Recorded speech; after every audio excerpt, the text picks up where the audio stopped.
Welcome to USA Global TV and Radio, where our mission is to provide education, entertainment, hope, and inspiration. USA Global TV and Radio connects you with experts and audiences all around the world every single day to help you succeed in business and to live a richer life. Visit us at usaglobaltv.com to learn about career and life-changing training and mentoring programs like the Listening Mentor. Subscribe to our newsletter to stay informed about our special programs and offers. Discover how you can become a guest on one of our shows or a host or producer of a USA Global TV and Radio show of your very own. That's USA Global TV and Radio, where the doctor is always in.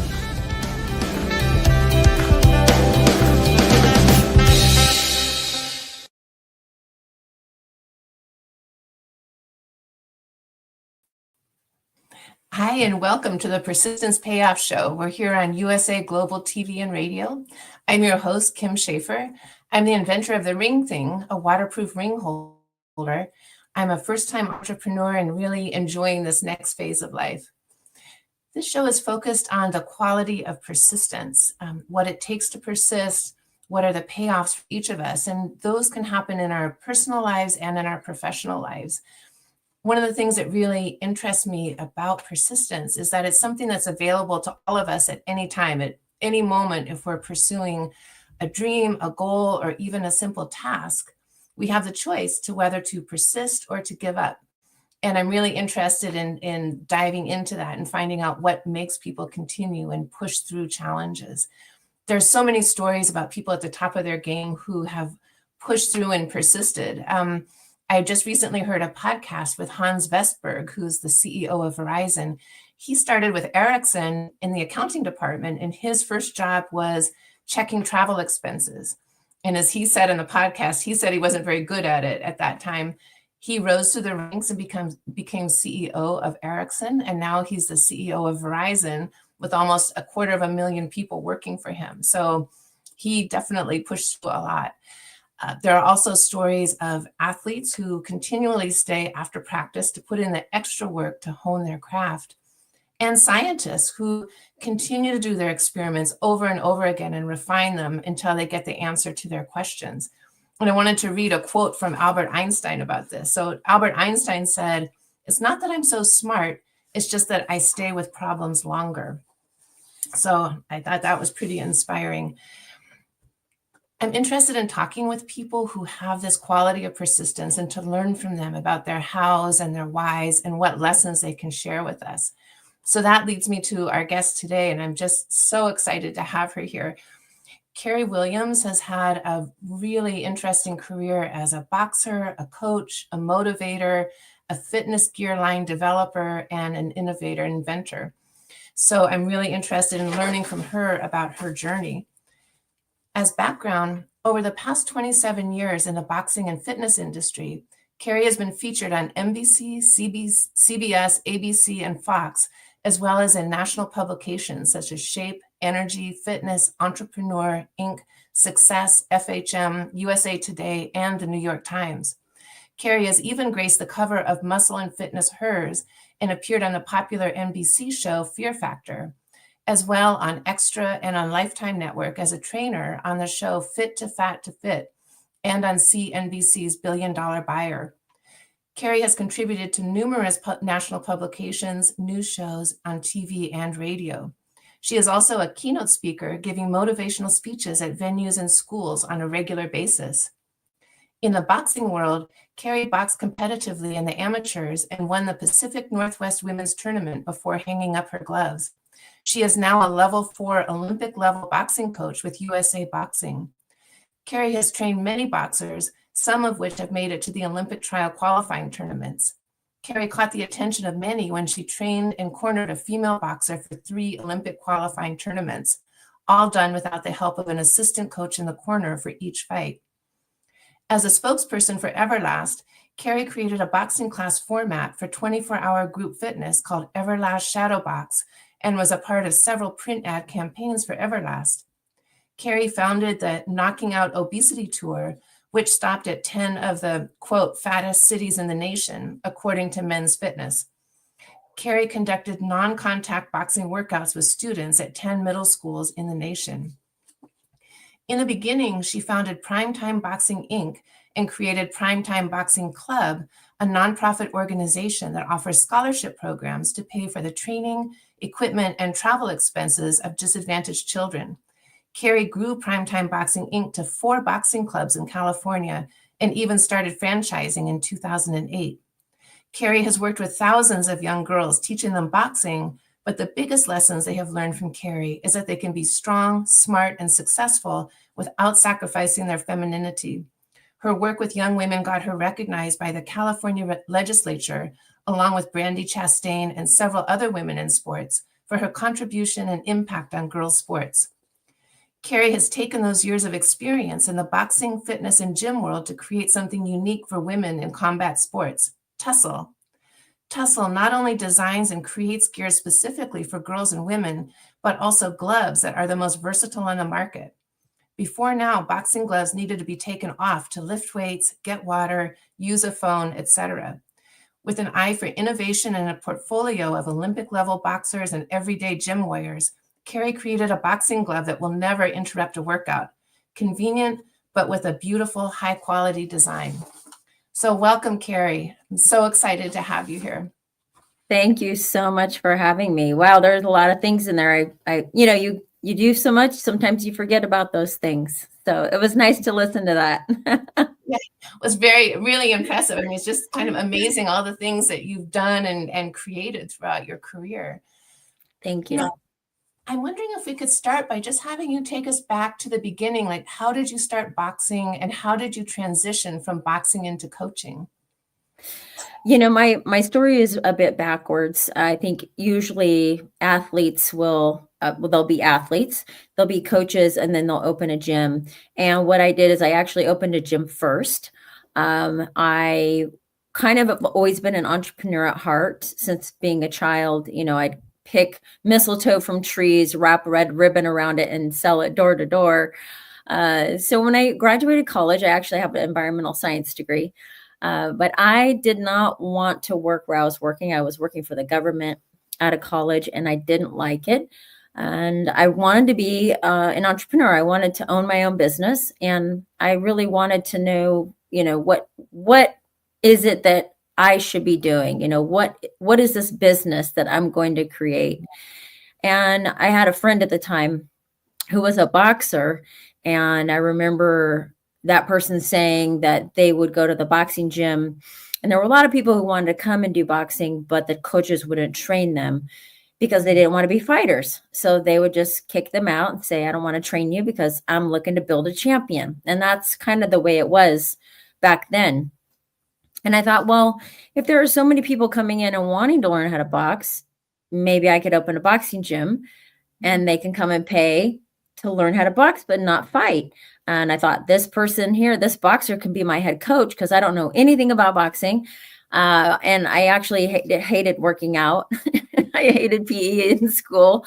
But that's kind of how it all, started. And I went to, Google wasn't around at the time. So I went to the bookstore and I bought Business Plan for Dummies.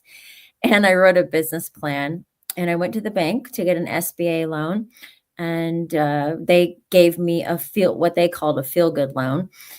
And it just was basically, they felt really good about what I was doing. They thought I was going to be successful, and they felt good about me paying the bank back. So I got an SBA loan for $40,000, which for me was a lot of money. I come from very humble beginnings. And I ended up opening my first gym in the neighborhood that I had my early childhood in, which was a pretty rough neighborhood. And then opened the gym. The first year in business made $100,000, which back in, 98, it was a lot of money, but it was also just a lot of money to me. And I thought, well, I'm kind of good at this, so I'm going to keep pushing forward. And, we've got more members coming in. And then all of a sudden the coach says, well, we need to hire another coach because we're getting too busy. And I said, well, I don't want more overhead. So just show me how to do it. And so he started to teach me how to be a coach. And then the next thing you know, I'm coaching individuals. We have a boxing team of youngsters that have come in out of the neighborhood, and I'm in their corner. I'm telling them what to do, how they're feeling, and all these things. And I thought, well, it's a little hypocritical of me to tell them how they're feeling in the ring when I hadn't been in there yet. Mm. So I decided I wanted to compete. And me competing was to be a boxer. It wasn't to be a champion. It was to gain a skill set and knowledge and an understanding about the sport, so that I could be a better coach. So very backwards, entrepreneur, coach, and then boxer. Yeah, that's so impressive, though. It's like it's really a great testament to persevering. I mean, you had a dream, you pushed through it, you made it happen, and it one thing led you to the other. And so I think that's great. You in your introduction, it mentions that you cornered for multiple fighters at the Olympic training level. And so I'm curious, I have two questions. One is, for our audience, could you explain what it means to be in someone's corner? But then secondly, especially in those kind of bouts at that level, how do you motivate your fighters to keep going into the next round, especially if the current round didn't go so well? How do you motivate them to keep going? Well, first cornering basically means when you have a fighter, and whether it's amateur or pro, you're the trainer that's in their corner. Now, usually there are two coaches, so we have a second, which we call a second. So there's usually two coaches in a corner.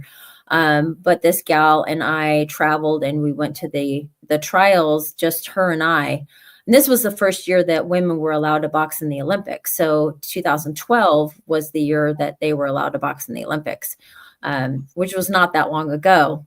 No. So, going into these tournaments, and it was just her and I, was very interesting, because here I am as a woman at this level of coaching. And I think there was maybe one other woman that was a coach, but she also had like a second coach there, which was a guy. So there were two coaches. Whereas her and I, it was just her, it was me. I'm in the corner, two gals, up there in the ring. And so I was asked quite often by the male coaches, if we needed any help, and which was nice, but she would get a little perturbed about it and say, well, we don't need anybody's help. We got it. So it was kind of funny. But yeah, I mean, round by round, when you're in the corner for a fighter, the one thing that is the most important thing I always feel is being positive, even when it's negative. Meaning, if they have a bad round, you don't want to say, oh, your hands were down. Oh, you got hit by this shot, like saying something that is a negative and why they lost that round. Instead, you're going to say positive. If their hands were down, you're just going to say, okay, keep your hands up. Which, it's both, it's the same thing, but the way you say it is so different in their mind and how they look at it, and then how they're going to go back out there. So anytime you're training an athlete, you want to say positive. It's not even an affirmation. It's literally whatever you're trying to describe. It needs to be done in a positive tone, rather than don't do this, do this. So don't, you don't want to use the word don't and use the word do. And that makes a really big difference. That makes really good sense. And it also seems like really great advice as an entrepreneur, that, you have to take positives. You have to take what could be a negative and make it into a positive, and also how you frame things for yourself internally, and also your colleagues, your partners, looking at things in that positive way. And do you feel that element or that quality has helped you or had an impact in your professional life outside of the boxing ring? The thing that's interesting about me, and I had this question asked a lot, did boxing and what you've done with boxing or coaching impact you as an entrepreneur? And for me, it's almost kind of the opposite, because in my soul, I'm an entrepreneur. That's me as a person. And so what I've brought into my boxing is a lot of that. So it's a little bit reverse for me. Facing my fears, fuel to my fire, what's firing me up, all these things. They're things that I have taken from my life even before boxing, and was able to implement that into the boxing world. But I will say that stepping into the ring as a fighter myself was surreal, and it did give me even more of a sense of facing my fears. I mean, of course, I had to face my fears to step into the boxing ring, but when I did it, there was just something so intense about it, and such an accomplishment. Because you're literally facing your fears. You're facing like a physical fear, of somebody punching you in the face.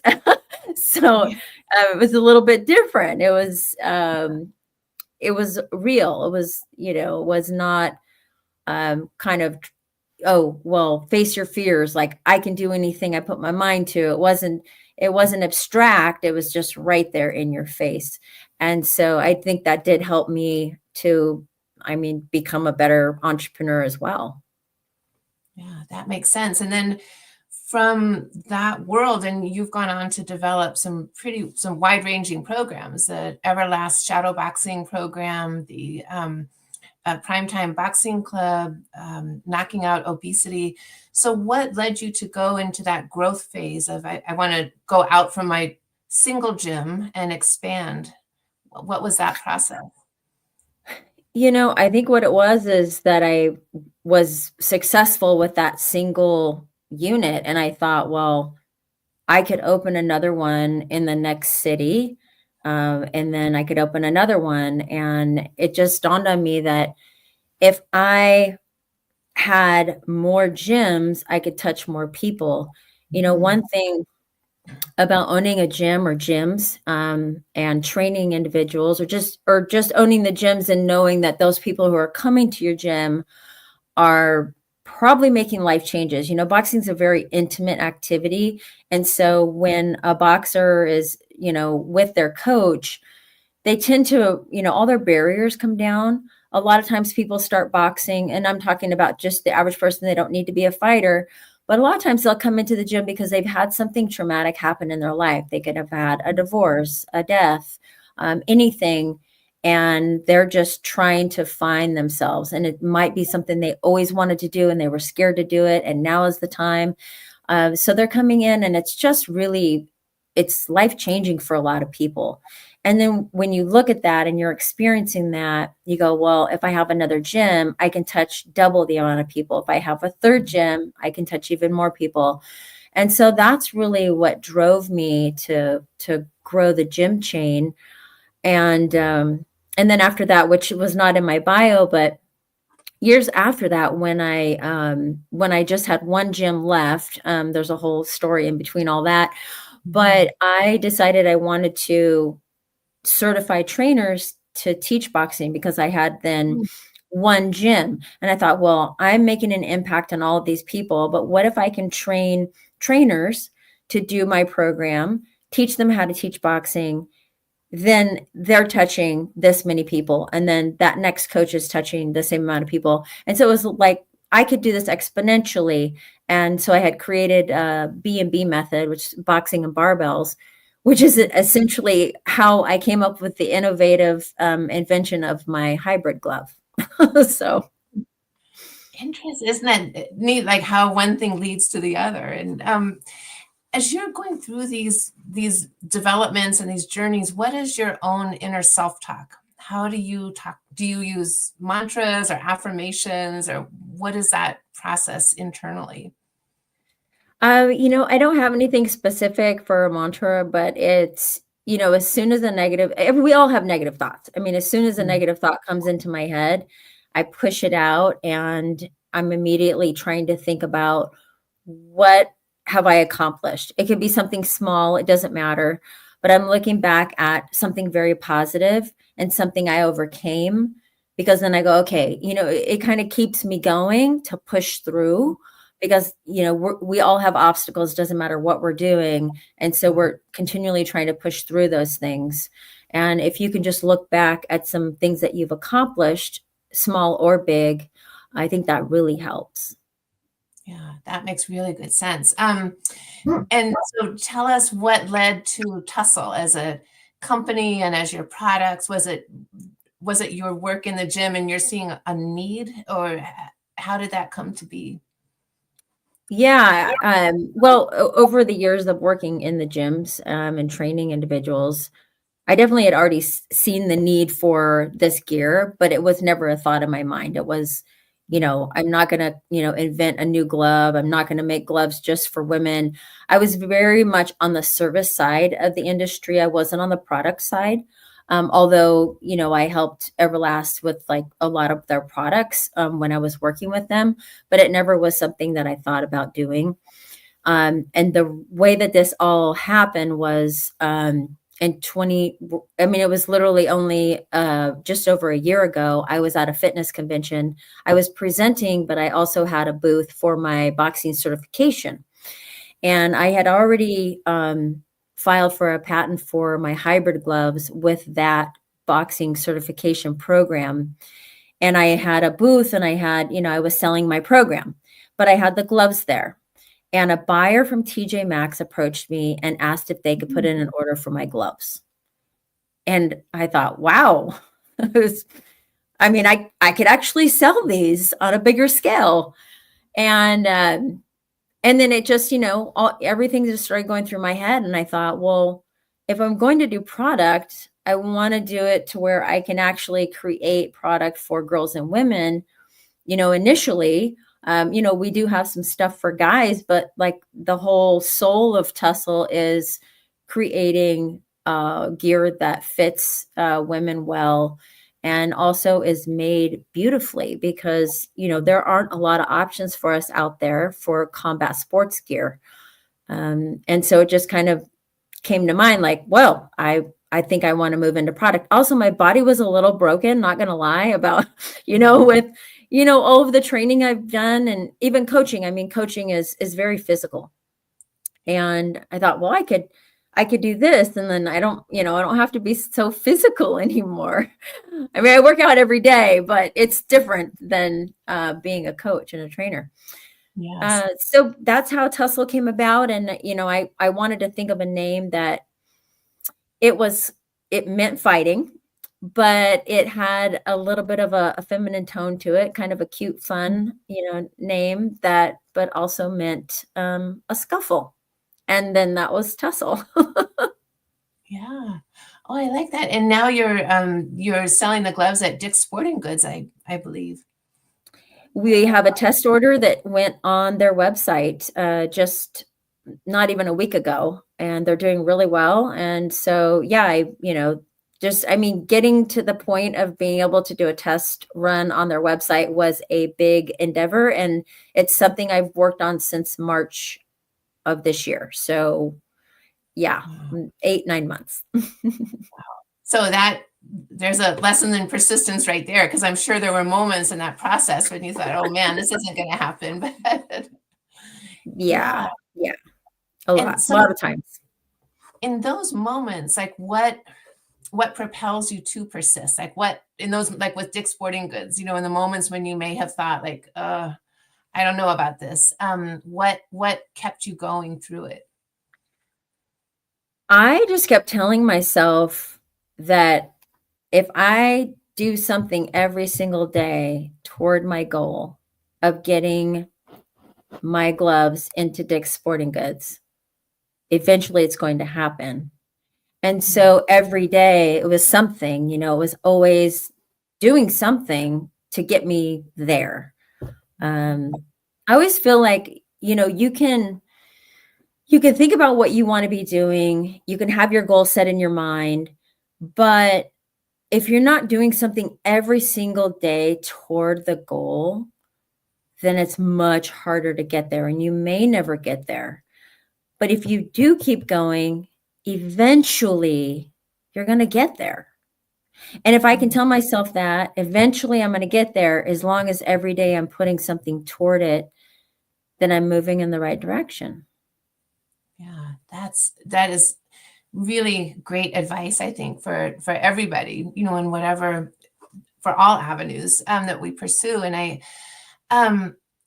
think through your coaching and mentoring and product development, you've interacted with thousands of people, and and through your speeches also. And it seems to me that for all of us, there's a point in anything that we're pursuing, whether it's a big goal or a small goal, where we reach a point where we have to make a decision. It's difficult right now for whatever reason. I'm going to keep on, or I'm going to give up. And I'm curious to know, in your working with so many people, do you have any sense of the factors that impact that decision of which way someone's going to go? Are they going to persist, or are they going to give up on something? I feel like if you look at their history, a lot of times you can kind of already tell what's going to be happening. Unfortunately, people do have patterns. There's I don't think, any hard, fast rule. Like, you see something in someone and you go, oh, well, I don't think they're going to be able to do this. A lot of people can surprise you. And I do think the ones that do persist and become successful in whatever they're doing, you can see that they are doing something every day toward the goal. And they also have a lot of positive talk. So they're not allowing a lot of negativity in their head. And we're all in control of ourselves, which then can control everything externally. But first we have to use our brain, and we have to control the brain, not let it control us. And that's how we get the outcomes that we want. We have to first perceive things in order to make those things a reality. And so being able to have some sort of mind control over your own mind is a big factor. Mm-hmm. That's really great. It's a really great point. It's great advice. And in your motivational talks and in your work at schools, like with the knocking out obesity, and you worked with school children in 10 different cities, do you feel that, is there anything you take away from those interactions with kids that you think that we adults could benefit from when it comes to facing challenges and just keep on going? I will say that sometimes rose-colored glasses are great.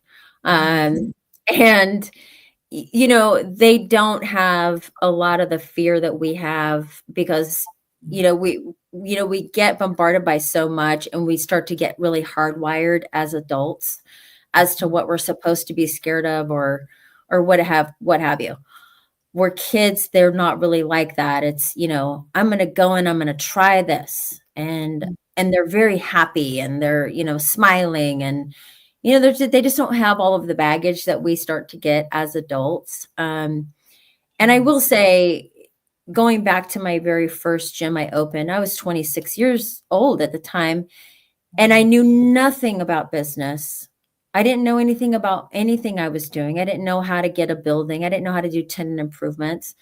I didn't know how to write a business plan, all these things. I didn't know how to grow a gym, do marketing. And for me, it felt really good. It felt really good to not know what was next, because then I didn't know how hard it was going to be. And so sometimes ignorance is bliss. And, like now I've been an entrepreneur for so long, and I've had several companies. Now I know, like, as soon as I start a new one, I'm like, oh gosh, I know how much work it's going to be taking, So a lot of times I wish I could go back and just kind of wipe all of that and start over, and just not know what the work is going to entail, because then you just keep pushing forward. You don't think about how hard it is, because that's like a negative in your head. Right. So again, it comes down to, how do you control your mind? How do you keep your positive thoughts, and how do you go back and take those small little wins that you've had or big wins, and just keep reflecting on it so that you can keep pushing forward.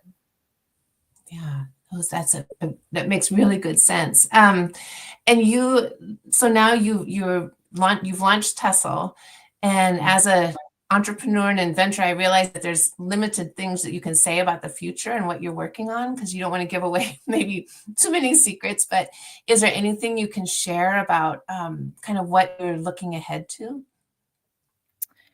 Really right now, it's, I kind of look at what's right in front of me, which is the Dick's Sporting Goods partnership. And, my ultimate goal is to do really well on our test run and eventually get into, stores for a test, and then eventually get into all their stores with our entire line of equipment, not just our hybrid gloves.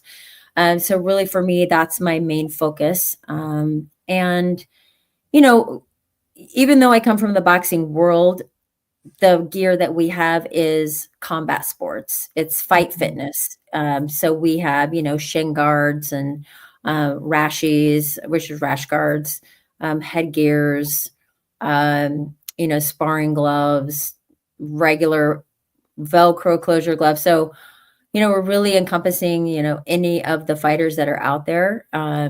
And the hybrid gloves do get used a lot by gals who do MMA and Muay Thai boxing.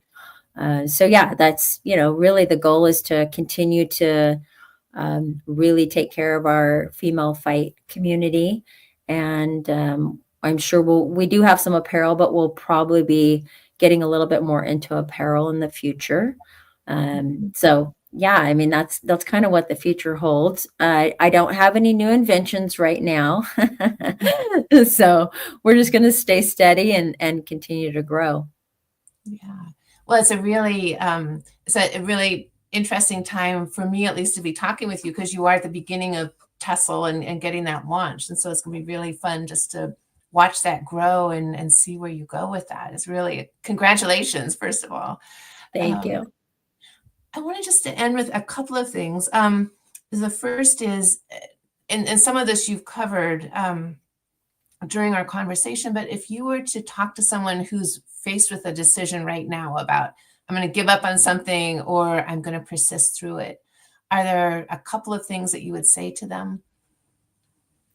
Well, first of all, is this, goal that you have, like, have you thought it all the way through? Is this something you really, really want to do? Because I feel like a lot of times if someone's not persistent with it, maybe that's not really what they want to do.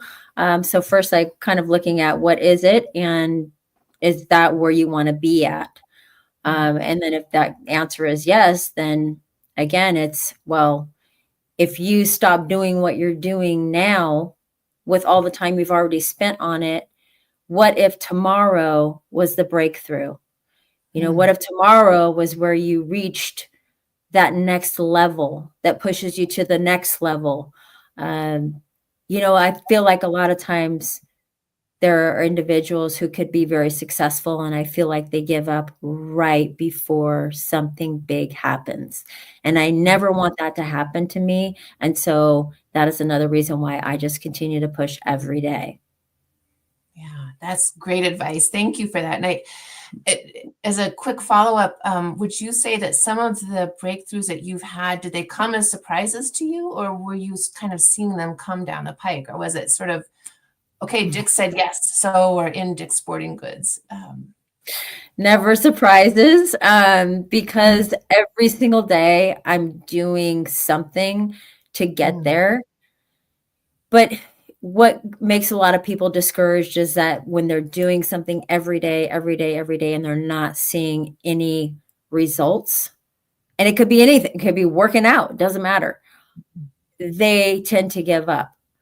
But eventually something happens, and then you can look back and go, if I wouldn't have done those things every single day, this wouldn't be happening right now.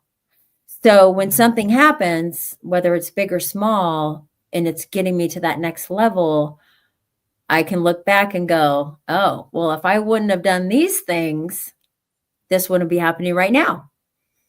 So never a surprise, but always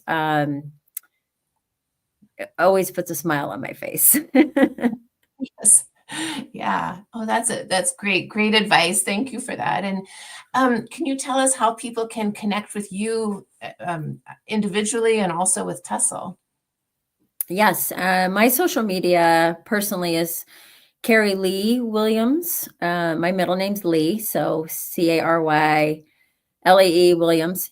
And Tussle is Tussle Gear, so TUSSLEGEAR.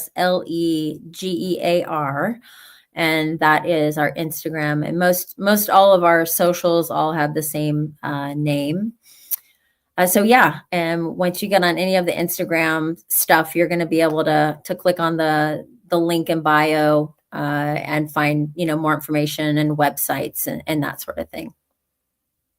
Great. And as I mentioned when we were talking earlier, I work out at a combat academy gym, and so I'll definitely be sharing the information about Tussle, and I can absolutely see the applicability of it. So yeah, Great. Kudos to you, and thank you so much for being here today. I really appreciate it, and it's inspiring to hear your story, and I look forward to following you and seeing what happens with Tussle. Thank you so much for having me. All right, thank you. All right. Gosh, I'm inspired to keep doing more every day to keep things going. So thank you so much, Cary. So I wanted just to close out with a couple of things. The first is you can connect with me at the Ring Thing. My Instagram page is at ring_thing_. The website is ringthing.com. And my email is kimberly@ringthing.com. So please feel free to reach out to me. And I wanted to close out with a quote that really spoke to me today about persistence. This is from Napoleon Hill, who said, "Patience, persistence, and perspiration makes an unbeatable combination for success." And I think that today in our conversation with Cary, we heard about each of those things. Patience, persistence, and perspiration have helped her succeed so far, and continuing with her great success. So thank you all so much for being here. I really appreciate it, and I look forward to seeing you next time. And thank you to the USA Global TV and Radio and Dr. Jacqueline Kerbick for the opportunity. Thanks.